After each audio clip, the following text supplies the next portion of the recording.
My name is Maisie Savage. I'm 31 years old. 7 years ago, on the morning of my final interview, my father laughed in my face and said, "Girls like you don't get lives, Maisie, you get duties."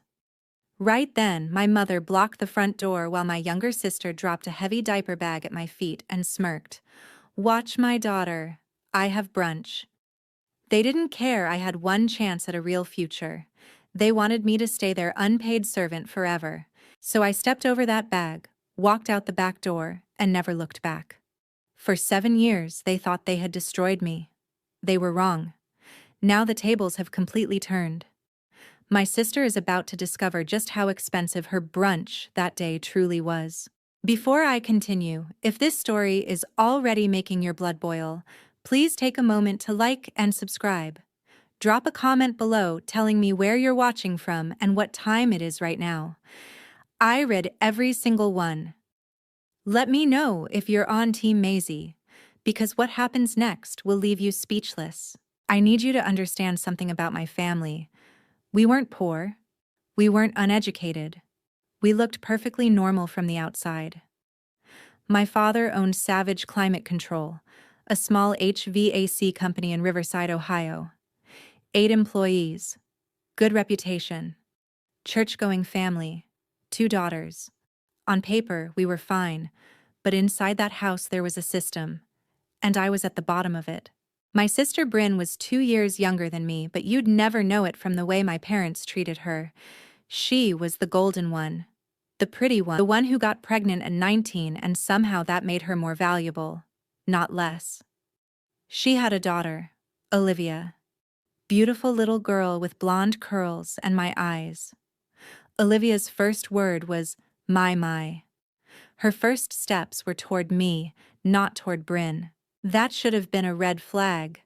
But I was 20 years old and I thought helping family was what you did. It started small.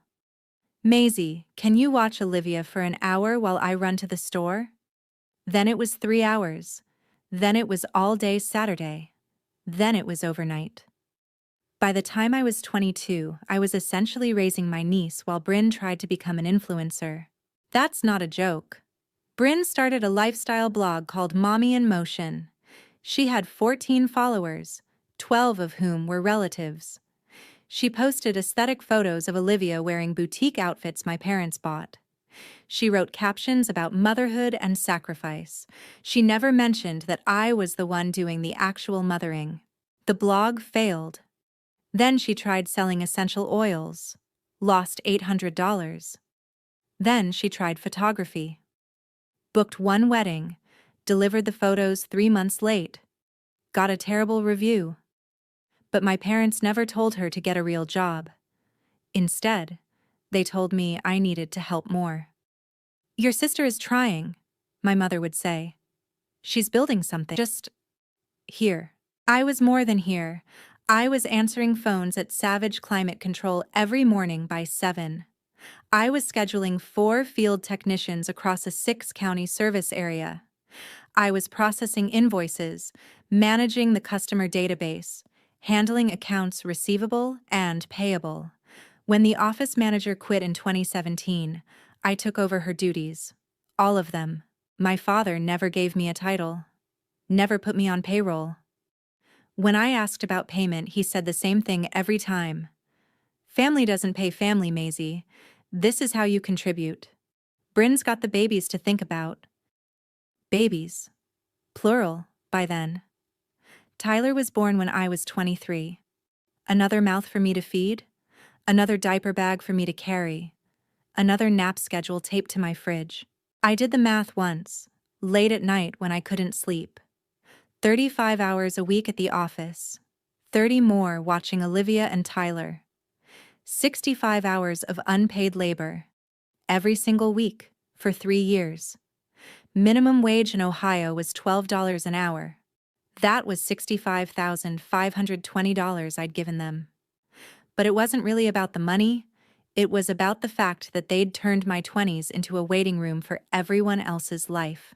I slept on Bryn's couch 3 nights a week because Tyler had colic and Danny's useless. She'd say, Danny was her on-again, off-again boyfriend, father of her children. Nice enough guy, but he worked nights and Bryn didn't believe in sleep training. My own bedroom at my parents' house became storage for Olivia's toys. The bed was covered in Bryn's laundry. I had a corner, a lamp, a pile of library books I never had time to read. I was 24 years old and I didn't have a life. I had duties. Then, in March of 2019, something changed. I'd been taking free online courses at night. Google Project Management Certification, Excel, basic HR principles. I didn't have money for real college, but I had Wi-Fi and I had Olivia's nap time. I learned. I built a resume that tried very hard to make office manager for family HVAC company sound professional. I applied to 60 jobs over 4 months. Meridian Consulting Group was the only one that called back. Phone screen went well. Zoom interview went better. Then they invited me to Columbus for an in-person final round. Executive assistant to the CEO, $63,500 a year. Benefits, professional development budget, travel opportunities. I read that email 30 times. I printed it, hid it under my mattress like a teenage diary. It was my exit visa. The position wasn't glamorous. I'd be scheduling meetings, managing correspondence, handling logistics. But it was real. It was mine. And it was in Columbus, 105 miles away from Riverside. Far enough to breathe? I told my parents I had a dental appointment in Toledo. I borrowed a blazer from my college friend Jenna, navy, slightly too big, but professional enough. I practiced answers in the bathroom mirror. I researched the company until I could recite their mission statement in my sleep. The interview was scheduled for Monday, April 15th at 2 p.m. I needed to leave the house by 11:30 to catch the 12:05 bus. At 10:45 that morning, I came downstairs with my purse and my folder of resume copies. I was wearing black slacks, a white blouse, and that borrowed blazer. My hair was in a neat bun. I had $17 and a bus ticket in my wallet. My mother was standing in front of the door, arms crossed, lips thin. That look on her face that meant the decision had already been made. "Where do you think you're going?" she said. "I told you." "Dentist," Bryn called. "She has a brunch meeting with a potential sponsor for her blog. Very important. You need to watch Olivia and Tyler." My chest tightened. "I can't today. You have duties, Maisie." My father's voice came from the kitchen. He walked into the hallway holding his coffee mug. He wasn't angry. He was amused. "That's what you have." I looked at the clock on the wall. 10:47. I had 78 minutes until the bus left. That's when Bryn walked in through the side door. Tyler on her hip. Olivia trailing behind with her stuffed rabbit, and a diaper bag the size of a suitcase. She looked at me. No apology. No acknowledgement. Just expectation. She set Tyler down on the floor, dropped the diaper bag at my feet. It made a heavy thump. "Olivia needs lunch at noon," Bryn said, checking her phone. "Tyler naps at 1. Don't let him sleep past 2:30 or he'll be up all night. I'll be back by 4. Probably." "I can't," I said. My voice sounded far away. "I have something important." Bryn laughed. Actually laughed. "More important than family?" My father took a sip of coffee, looked at me like I was a disappointing employee. "Girls like you don't get lives, Maisie. You get duties. That's just how it is." Olivia looked up at me. 4 years old. Blonde curls. My eyes. My, play blocks? Her little voice. Her trust. I looked at her. Then at the diaper bag. Then at my mother, still blocking the front door. Then at my father, leaning against the wall. Then at Bryn, already turning away, confident I'd stay. I looked at the clock. 10:49. And I did something I'd never done before. I stepped over the diaper bag, walked past Bryn, past my father, through the kitchen, to the back door that led to the driveway. My mother's voice behind me. Maisie Ann, if you walk out that door. I opened it. The April air was cold, 47 degrees and overcast, the kind of gray morning that feels like it might rain. I walked down the driveway, turned left, started walking toward the bus station, 1.2 miles, in $12 Payless flats. My phone buzzed 6 times in my pocket. I didn't look. I passed Savage Climate Control on the way. The building was lit. My father's truck in the lot. The sign with his name on it. The place I'd worked for 3 years without a single paycheck.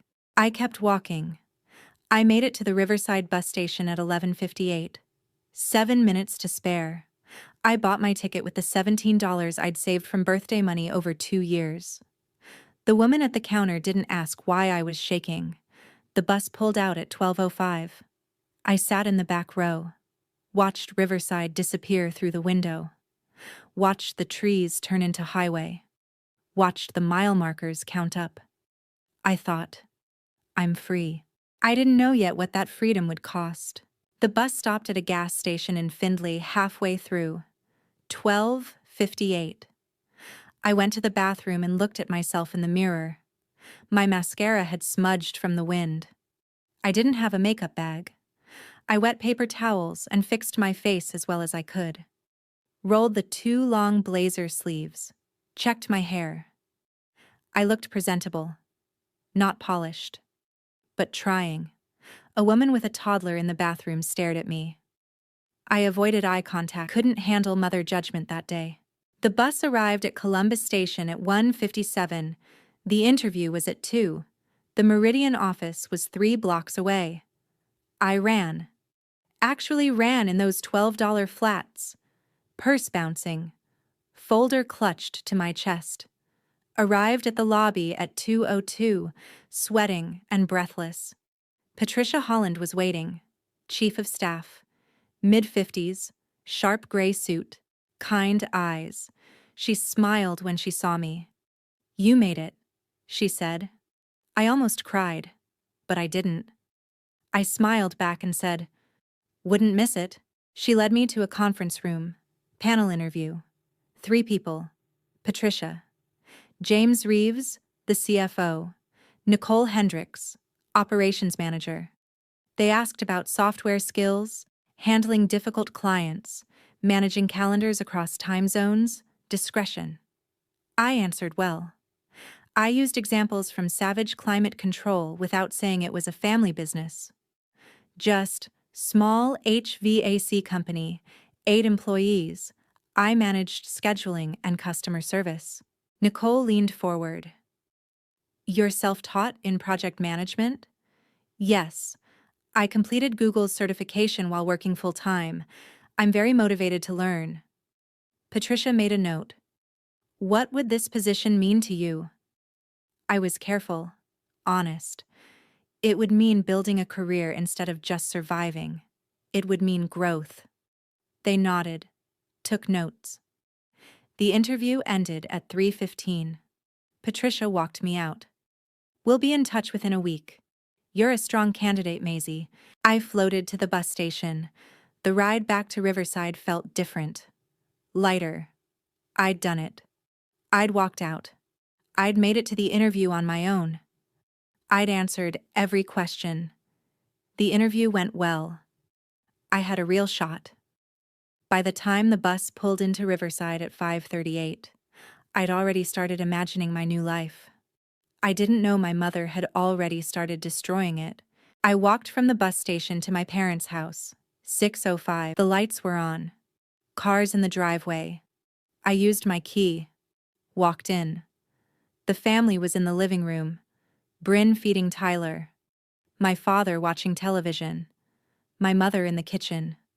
No one spoke. I went upstairs, pulled my old duffel bag from the closet, packed clothes for 5 days, my laptop, phone charger, toiletries, the folder with my certificates and resume copies, and $127 in cash I'd saved from birthday cards over 3 years. My mother appeared in the doorway. You embarrassed this family today, she said.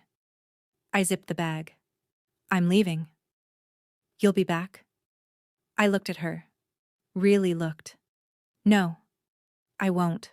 I slept one more night in that house. On the floor of my childhood bedroom because the bed was covered in Bryn's laundry.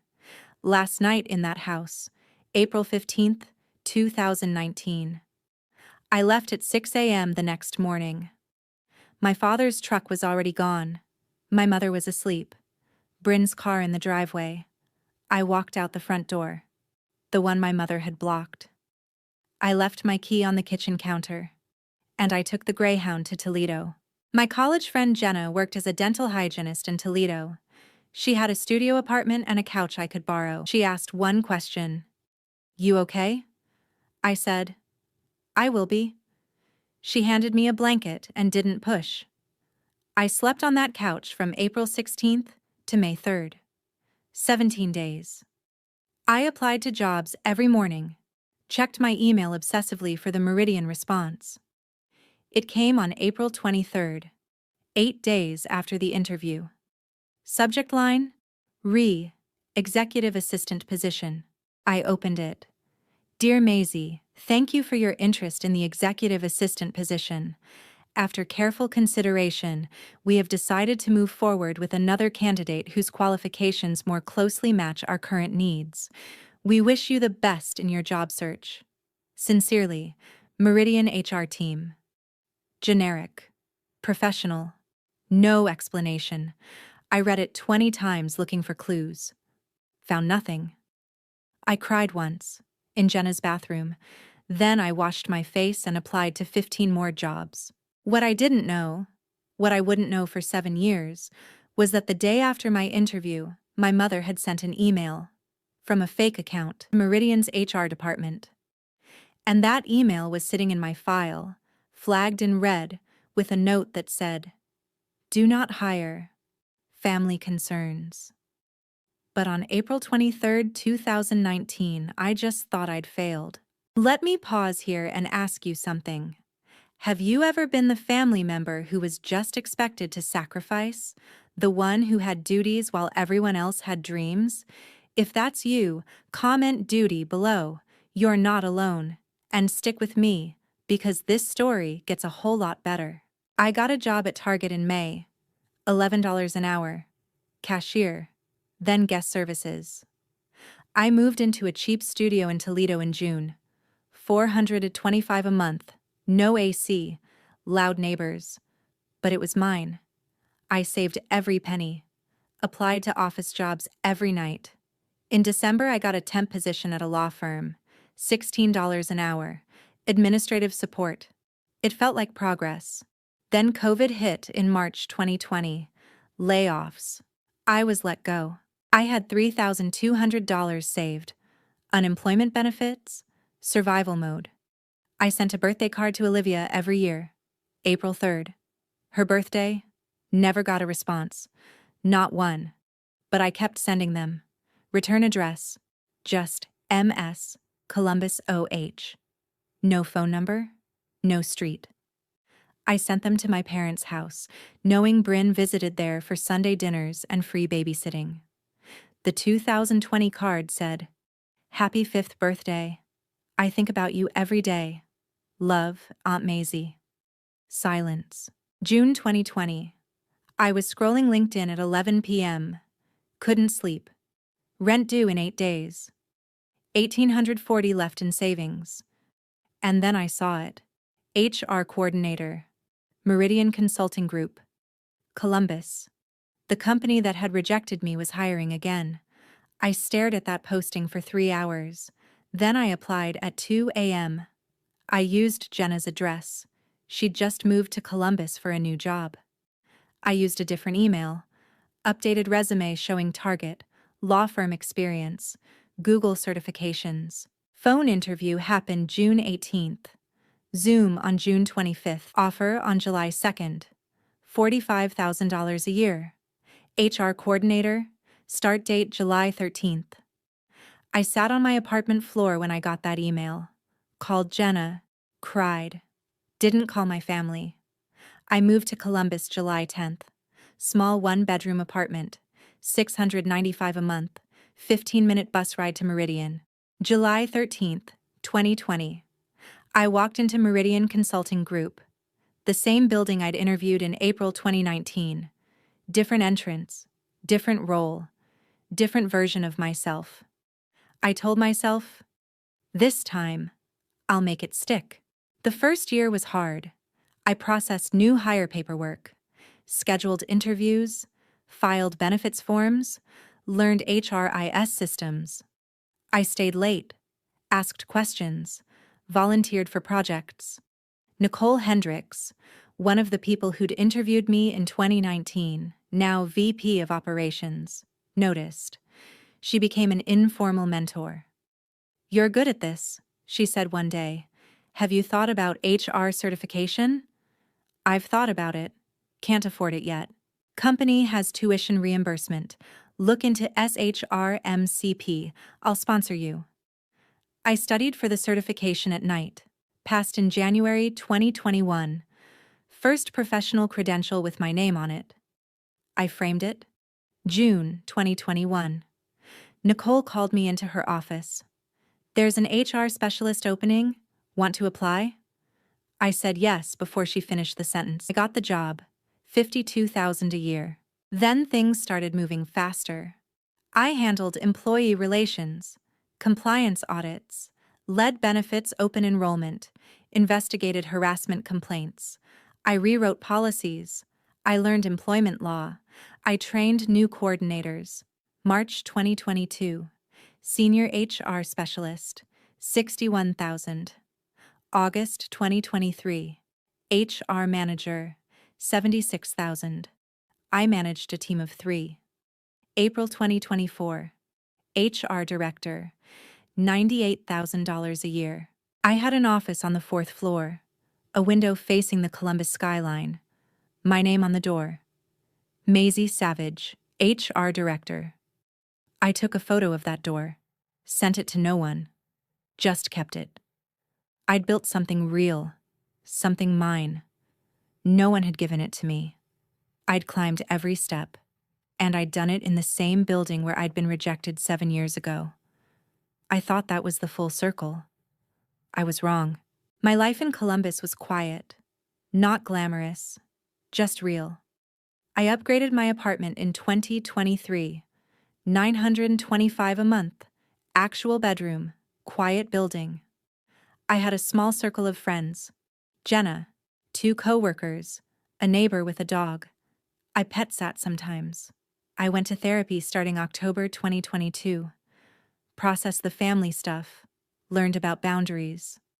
Learned that "I don't owe them" is a complete sentence. I tried dating. A few apps. Nothing stuck. I decided to focus on myself.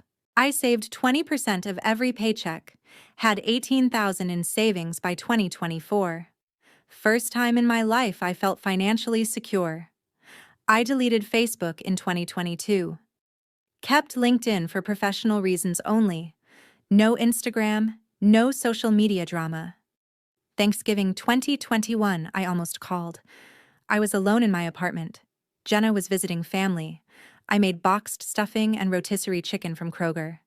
I scrolled through old photos. Saw a family picture.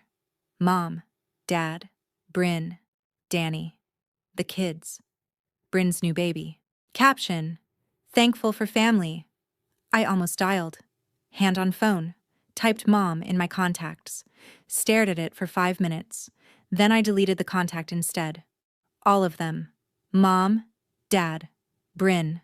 Erased the numbers. I whispered to my empty apartment. I'm thankful too, for the back door. I didn't need them to be proud of me anymore. I was proud of myself. That had to be enough. April 15th, 2024. 5 years since the day I walked out. I woke up, made coffee, looked around my apartment.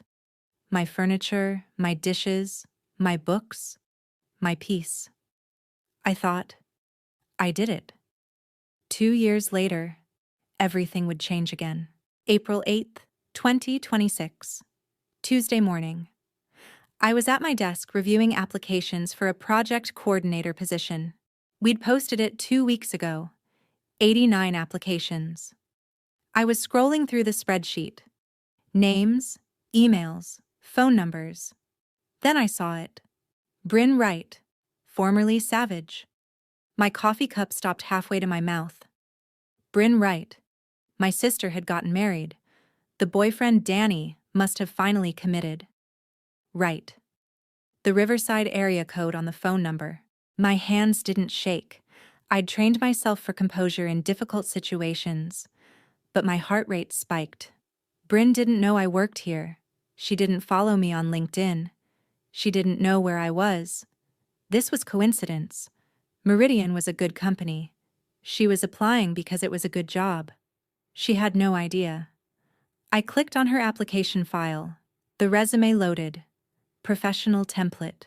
Clean design. Header. Bryn Wright, project coordinator and operations specialist.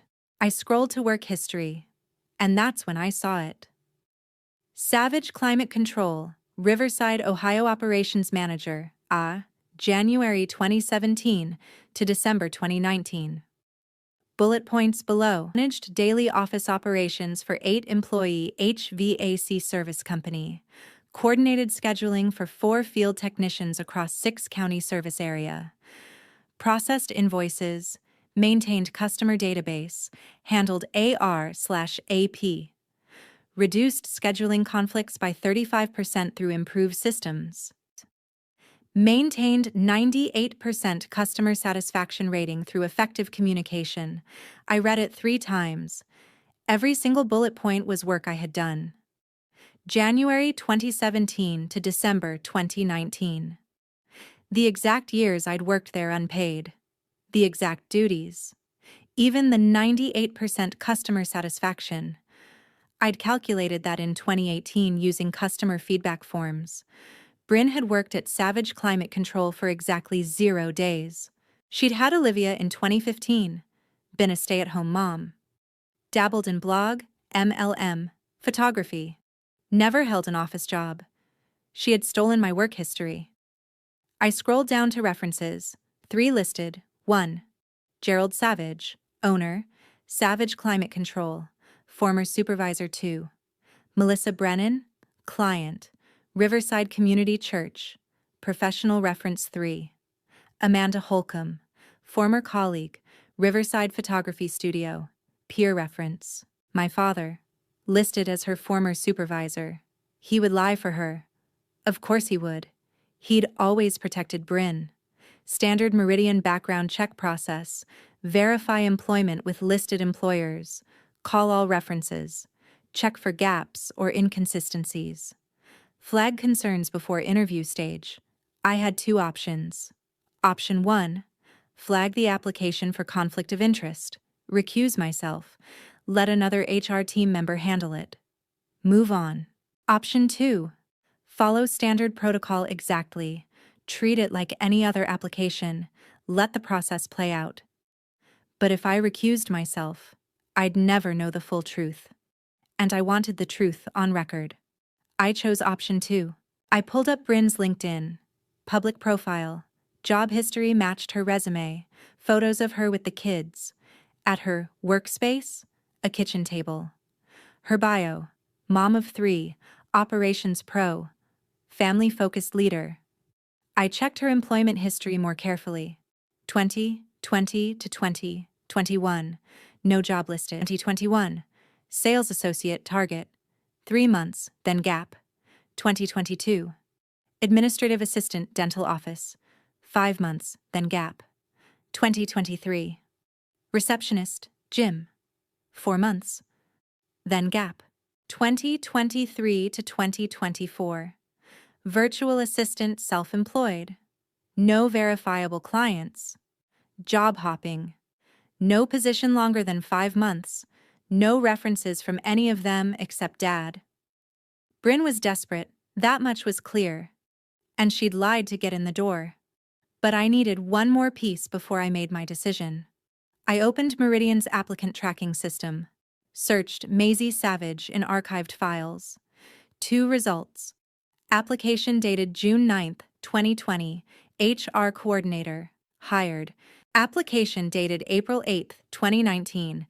Executive assistant to CEO. Rejected. I clicked on the 2019 file. Resume. Cover letter.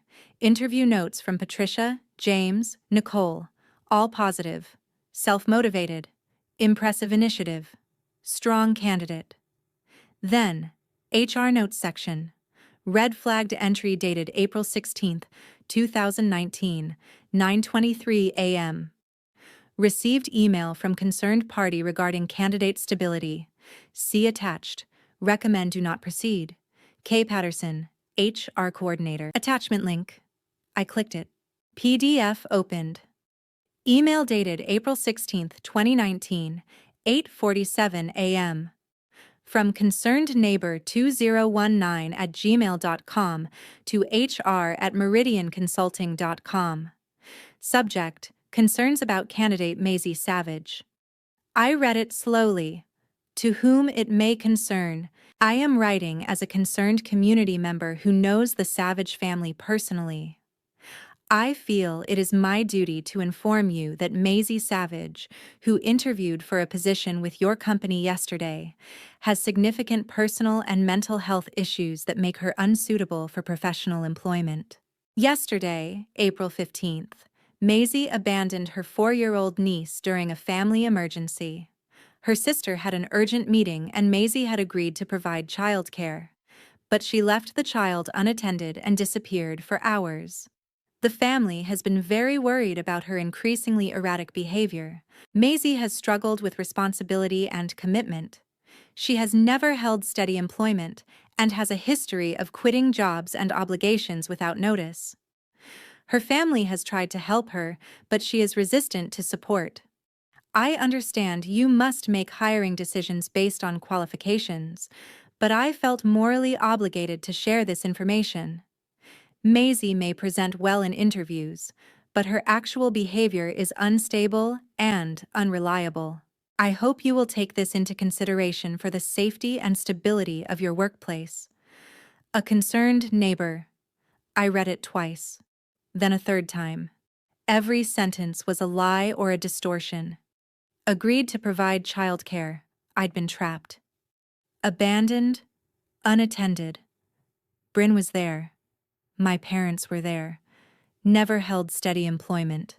I'd worked unpaid for 7 years. Erratic behavior. I'd simply left. Resistant to support. I'd escaped control. The sender: concernedneighbor2019@gmail.com. I checked the email metadata. IT skills from HR training. Email sent from Riverside, Ohio IP address. I cross-referenced. The IP traced to a residential address. My parents' home address. My mother had sent this. The day after the interview. To destroy my chance. They hadn't just blocked the door. They'd burned the bridge. And for 7 years I thought I'd failed. That I wasn't good enough. But I'd been sabotaged. And Meridian still had the proof. You're Team Maisie right now. Drop Team Her in the comments. Because what happened next? I've waited 7 years to tell this part. I sat at my desk. 11:37 a.m. Coffee cold. Mind racing. I had Bryn's fraudulent resume. My mother's sabotage email from 7 years ago. My father listed as a reference who would lie. And power to expose all of it. Part of me wanted to reject the application immediately. Never speak to Bryn again. Move on. Part of me wanted confrontation. Wanted them to know I knew, wanted justice. Part of me wanted to follow protocol exactly. Let the system work. Prove I was professional. I remembered my therapist's words from 2023. Justice doesn't have to be revenge, it can just be truth. I decided. I would conduct standard employment verification. Call my father. Record the call. Legal in Ohio with one-party consent. Document everything. If fraud was confirmed, I'd follow company protocol. Flag application, inform hiring manager, proceed to interview only if candidate disclosed discrepancy first. Never do. Let Bryn's lies speak for themselves. I picked up my office phone, dialed Savage Climate Control. It rang 3 times. Savage Climate Control, Jerry speaking. My father's voice. I hadn't heard it in 7 years. I kept my voice professional. Cool. Hello, this is Maisie Savage, HR Director at Meridian Consulting Group in Columbus. I'm calling to verify employment for Bryn Wright, who listed your company as previous employer. Long silence. Then, Maisie? Yes. This is employment verification. Standard procedure. Can you confirm Bryn Wright, formerly Bryn Savage, worked at Savage Climate Control from January 2017 to December 2019 as operations manager? Another pause. This is... Yeah. Yes. That's correct. Can you describe her responsibilities? She managed the office, scheduling, invoices, customer service. She was very good at it. Did she work full-time? Yes. Full-time. Very reliable. Why did her employment end in December 2019? She left to focus on family, had kids. Would you rehire her? His voice confident now. Absolutely. Bryn was one of the best we had. Every word was false, and I had it recorded. One more question. Thank you. One more thing. During that time period, January 2017 to December 2019, did you have any other employees performing those same operations manager duties? Pause. No. Just Bryn. That was the lie that mattered. Because I existed. I'd been there. I had tax records showing me as a dependent, not an employee. Old customer emails addressed to Maisie Savage, Savage Climate Control. Thank you, I said. That's all I need. I hung up. Save the recording. Wrote one line in Bryn's file. Employment verification completed. Discrepancies noted. Recommend in-person interview to clarify. Because I wanted to look her in the eye. I sent the interview invitation a week later via the ATS system. Dear Bryn, thank you for your application to the project coordinator position at Meridian Consulting Group. We would like to invite you for an in-person interview on Monday, April 14th, 2026 at 10 a.m. at our Columbus office. You will meet with Maisie Savage, HR Director, Jonathan Reeves, CEO, Nicole Hendricks, VP of Operations. Please bring a government-issued ID and be prepared to discuss your previous experience in operations management. We look forward to meeting you. Best regards, Meridian HR Team. Bryn responded the same day. Thank you so much. I'll be there. Looking forward to it. No recognition of my name. No pause. No question. 7 years of separation meant Bryn had never looked for me. Never wondered. Never cared. I told Jonathan and Nicole. Candidate has potential resume fraud. Let me lead. They trusted me. Said, okay. April 14th, 2026, 9:55 a.m. I sat in the conference room. Jonathan and Nicole flanking me. I watched the lobby entrance through the glass wall.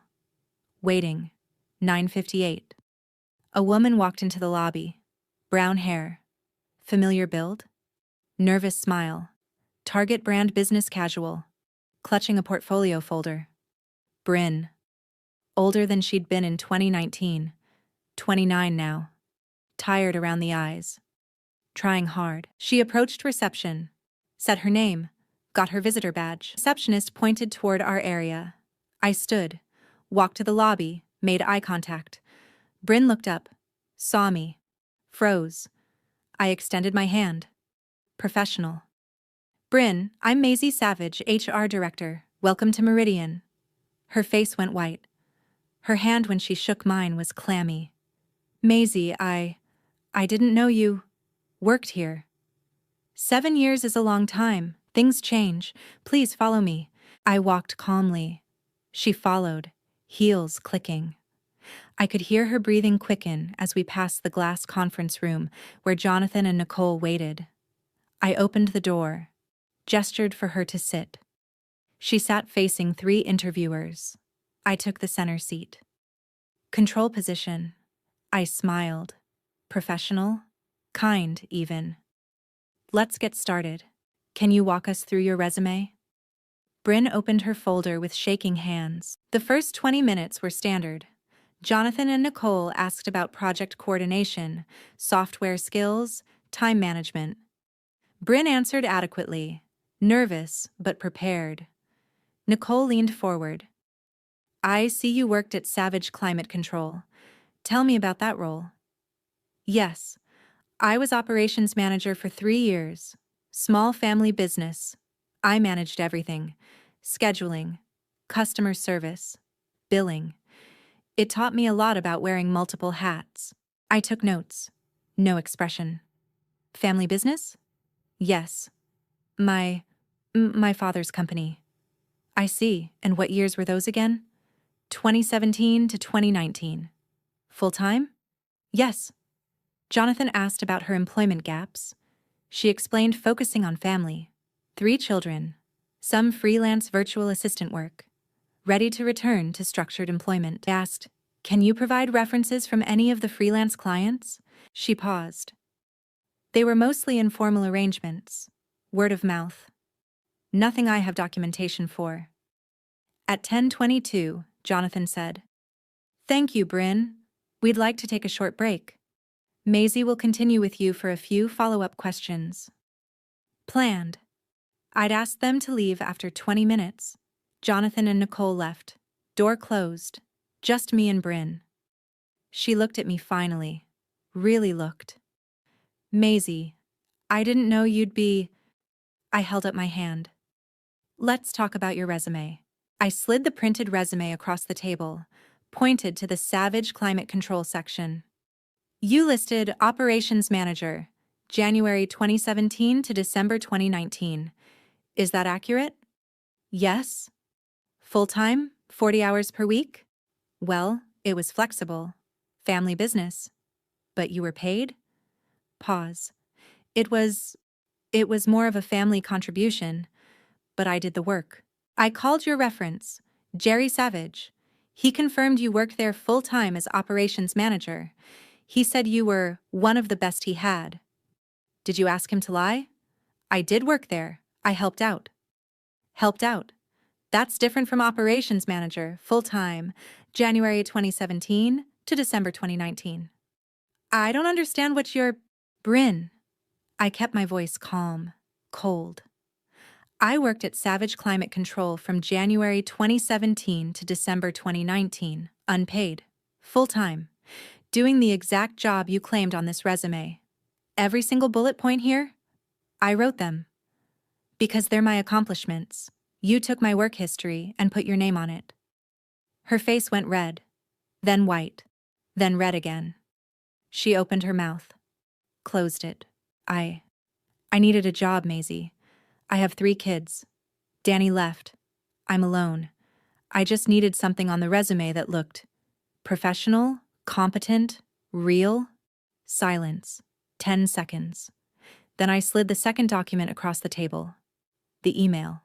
From April 16th, 2019. What is this? She said. An email sent to Meridian HR the day after I interviewed here 7 years ago, from concernedneighbor2019@gmail.com. It claimed I was unstable, that I'd abandoned your daughter, that I was unemployable. I don't understand. It came from Mom. I traced the IP address. It came from her computer. At the house. The day after I walked out. I didn't know about that. But you knew they sabotaged my interview. You were there that morning. You dropped the diaper bag at my feet. You watched me leave. And you let them tell everyone I'd had a breakdown. Maisie, I was 22. I had a 4-year-old and I was pregnant. I was overwhelmed. I needed help. And I had a life-changing interview. I needed opportunity. You chose. They chose. I lost the job because of this email. And I didn't even know it existed until last week. Her voice rising. You left us. You just walked out like we meant nothing. I left because I was drowning. You turned me into your unpaid nanny. Mom and Dad turned me into free labor. For 7 years. And when I finally tried to save myself, you destroyed me. Bryn started crying. Not delicate tears. Ugly, desperate crying. I felt nothing. I'd cried all my tears years ago. Then Bryn said the sentence that broke it all open. You don't know what it's been like. You left and everything fell apart. We needed you. That's when I noticed. The conference phone. The little light was on. The call was active. My phone lit up. Text from Nicole. Maisie. Conference line, 12 people listening. My assistant had scheduled a 2:30 client call in this room. Set up the conference bridge to test audio at 2:15. It was now 10:38. But the system had glitched. The line had connected early, and 12 people were on it. Jonathan Reeves, Nicole, 3 senior managers, 6 client stakeholders, Patricia Holland, my original 2019 interviewer. They'd heard everything from "let's talk about your resume" onward. I looked at Bryn, looked at the phone, looked at the speaker showing "call active, 12 participants." Bryn kept crying, not noticing. I lost my job in 2021, then 2022, then 2023. Nobody wants to hire a mom with gaps. You don't know how hard it is. I had to lie because nobody would give me a chance. I reached over, clicked the mute button, then unmuted, making sure they heard clearly. I could have ended the call. I could have protected her. 7 years ago, I would have. But I'd learned something. The truth deserves witnesses. Bryn was spiraling, still not realizing she had an audience. Mom said you'd come crawling back. She said you'd fail, but you didn't. You got this job and you didn't even tell us. You just let us think you were nothing. Do you know what Dad says about you? He says you're selfish. He says you abandoned family. And now you're sitting here judging me? I'm not judging you, Bryn. I'm conducting a background check. And you lied on your resume. That's fraud. It's not fraud. I helped at the company. Helped. Past tense. Occasionally, while I worked 40-hour weeks unpaid. You claimed my job, my work, my accomplishments, and Dad lied to verify it. We're family. You're supposed to help family. I did. For 7 years. And the day I tried to help myself, you blocked the door. Bryn stood up. Screamed. You think you're better than me because you have some fancy director title? You're nobody. You'll always be nobody. Girls like you. She stopped, because I was staring at her. Finish that sentence, I said quietly. She sat down, face collapsing. My office phone rang. I answered. Jonathan's voice. Maisie, I need you to end this interview now. Security is outside. Understood. I looked at Bryn. This interview is over. The door opened. 2 security officers. Professional, not aggressive. Ma'am, we need you to come with us. Bryn looked up. Wait. What? Why? You're being escorted out for fraudulent application. It's company policy. Maisie, please. I'm sorry, I needed this. Please don't do this. I stood. Professional. I'm sorry, Bryn. I can't hire someone who committed resume fraud. I have to protect this company's integrity. Security led her to the elevator. I didn't follow, just watched from the conference room doorway. Bryn looked back once. My face was calm, not cruel, not gloating, just done. I walked back to the conference table, spoke clearly into the speaker. This concludes the candidate interview. I'll send a formal report by end of day. Thank you. Disconnected. I sat alone in that room for 5 minutes. Didn't cry, didn't celebrate, just sat. Then my desk phone rang.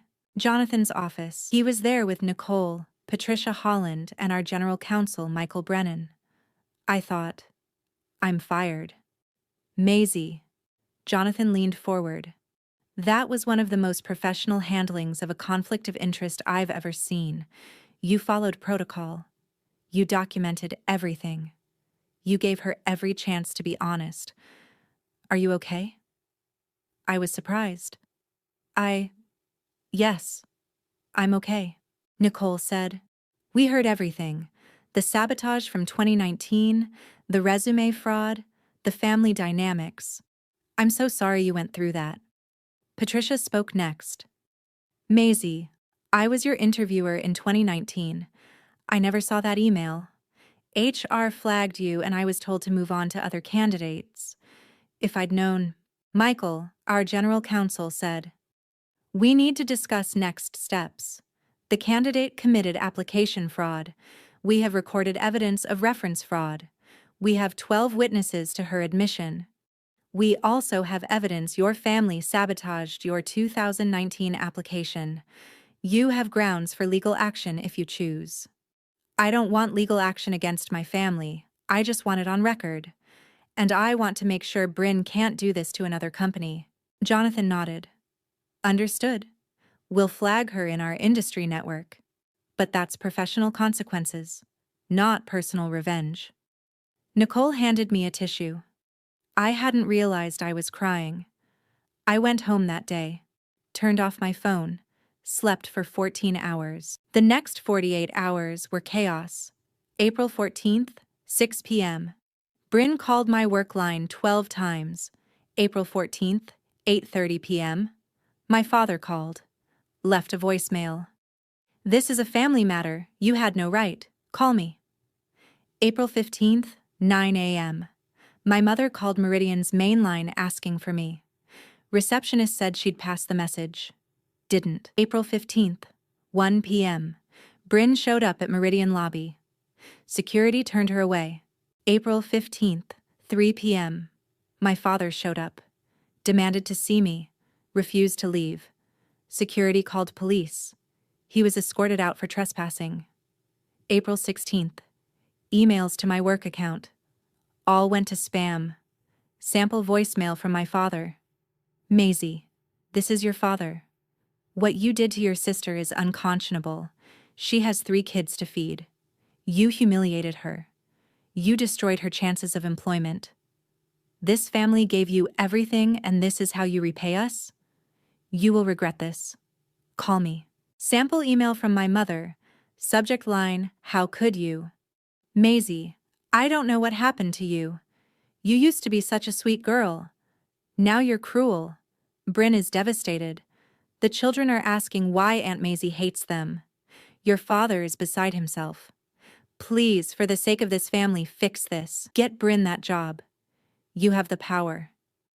Be the bigger person. Mom. I didn't respond to any of it. April 17th. I hired a lawyer. Sent a cease and desist letter to all 3 family members. No contact via phone, email, or in person. Any violation would result in a restraining order. The letter included documentation of the 2019 sabotage email, evidence of harassment, and a statement. Maisie Savage wishes no contact with Gerald Savage, Diane Savage, or Bryn Wright. She will communicate only through legal counsel if necessary. 3 weeks of silence. Then a message from someone I never expected. May 8th, 2026. Instagram DM to my professional account. Hi, this is Olivia, Bryn's daughter, your niece. I'm 11. I know you probably won't answer, but I wanted to say thank you for the birthday cards. I kept all of them. Mom threw them away, but I took them out of the trash. I have 7 cards from you. I kept them in a box under my bed. I don't know what happened with you and my mom. She won't talk about it. But Grandma said you abandoned us and Grandpa said you're selfish. But you sent me cards every year. That doesn't seem like abandoning. I found your LinkedIn because Mom was looking you up and crying. I saw you work at a big company. I think that's cool. I want to work at a big company someday too. I'm not asking you to talk to Mom. I just wanted you to know I got the cards. And I miss you. I don't really remember you. But I miss you anyway. Olivia. I sobbed for 20 minutes. Then I replied carefully. Olivia, thank you for your message. I'm so glad you kept the cards. I think about you every year on your birthday. I hope you're doing well in school and that you're happy. You're a brave kid for reaching out. I'm not ready to have contact with your mom or grandparents right now, but I'm glad to hear from you. If you ever need anything as you grow up, advice about school, careers, life, you can message me. I'll always respond. Take care of yourself. Aunt Maisie. I didn't give my phone number, kept it to Instagram DMs. Didn't promise more than I could give. Olivia replied, "Thank you, that's enough." 1 month later, she sent another message. Mom got a job at a call center. She's mad all the time. But I got an A on my English essay. I wanted to tell someone who'd care. And I did care. That was the relationship I saved from the wreckage. May through August 2026. Weekly therapy. Processing everything. Grief. I mourned the family I'd wished for. Accepted the family I actually had. Anger. I let myself be angry without guilt. Anger at being used, lied about, sabotaged. Guilt. I worked through. Should have helped Bryn more thoughts. Recognized I'd already given 7 years. Closure. I understood I'd never get an apology from my parents. Peace. I found it anyway. My therapist said, "You didn't destroy your sister's life. She did that with lies. You just refused to be part of the lies anymore." I started running. First time exercising for myself. Not to fit into borrowed blazers or look good for family photos. Just because my body felt good moving. August 15th, 2026. 4 months after the interview. I got an email from Patricia Holland. Subject line: "Something you should see. Maisie. I've been going through old files after our conversation. I found something. In 2019, we were going to offer you the executive assistant position. I had drafted the offer letter. Salary $63,500. Start date April 29th, 2019. It was ready to send. Then HR flagged your file because of that email. I was told to stop the hiring process. I never sent this offer. You deserve that job. You deserve to know you'd earned it. I'm sorry we failed you." Attached is the unsigned offer letter, dated April 22nd, 2019. 7 years too late, but I wanted you to have it. You were good enough then. You're exceptional now. Patricia. I printed it, framed it next to my current business card. Both hung on my home office wall.